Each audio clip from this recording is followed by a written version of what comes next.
time, everyone give it up for Riley Duggan.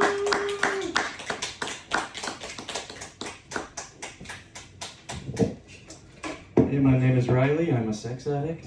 I know what you're thinking. You're thinking you mean winning? Coolest guy in the world, maybe? Just kidding. I think sex addiction is the only addiction that just sounds way cooler than it is. Yeah. I always wonder what an incel thinks when they find out about sex addiction. Because they're like, you're addicted to it? I can't even get it one time. Yeah, I think science could cure sex addiction for all. If they just figured out a drug that made you feel like you just came.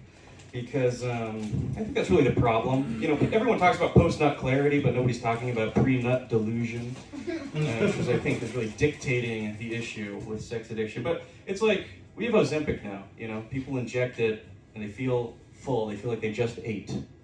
You know, if they just had the same thing, you could inject a little squish in it and you had that feeling that you just came and all that clarity rushed in. You know, have you guys heard of Ibogaine? It's like a drug that can help you quit heroin. I think we just need I just came. And I'm on to something. I do watch porn, but I've been watching with the blue light glasses, so I think it cancels out.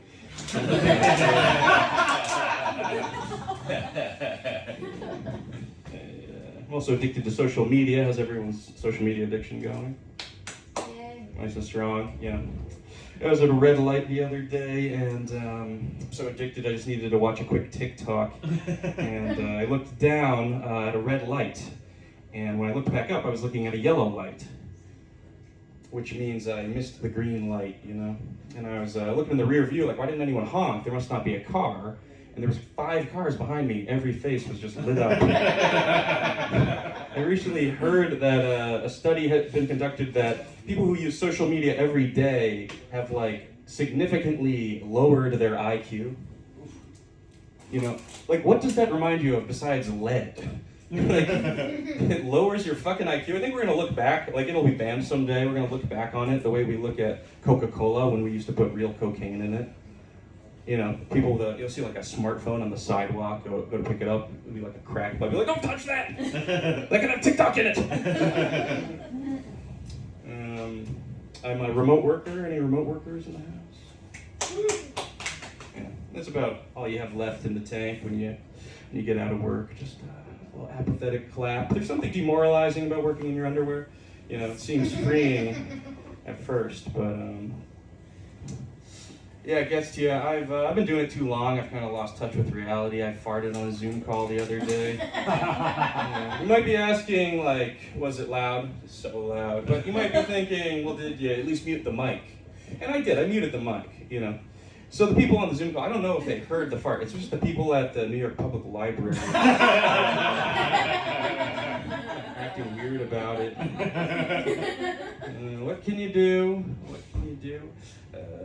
We're way too reliant on technology. I use ChatGPT at work. Everyone's using AI, and it's gotten out of hand. One thing I think is really ironic about ChatGPT is it's like the perfect thing for boomers, and it works exactly like people wanted Google to work when that came out.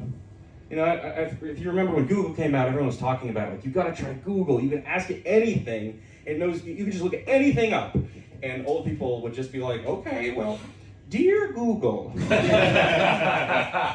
grandson and I were interested in going to a Japanese restaurant tonight. If you have any recommendations, and Google would just show like Asian porn. But that's exactly the thing, like ChatGPT would just jizz if it heard that prompt. It's like, oh, delightful, well, I would love to look up a list for you. So, figuring that out.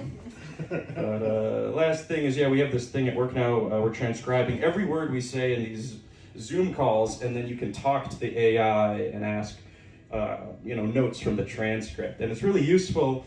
I found out the hard way that you should not ask, like, what did the CEO say for the last 10 minutes into the group chat. You know, you just got to be really careful where you put that. So, guys, thank you very much. My name's Riley. Keep it going. Give it up for Ted Riley. Folks, I hate to say this, but we've come to the end of our open mic. Aw. The good thing, though, is that Sammy Angel's going to close us out, so give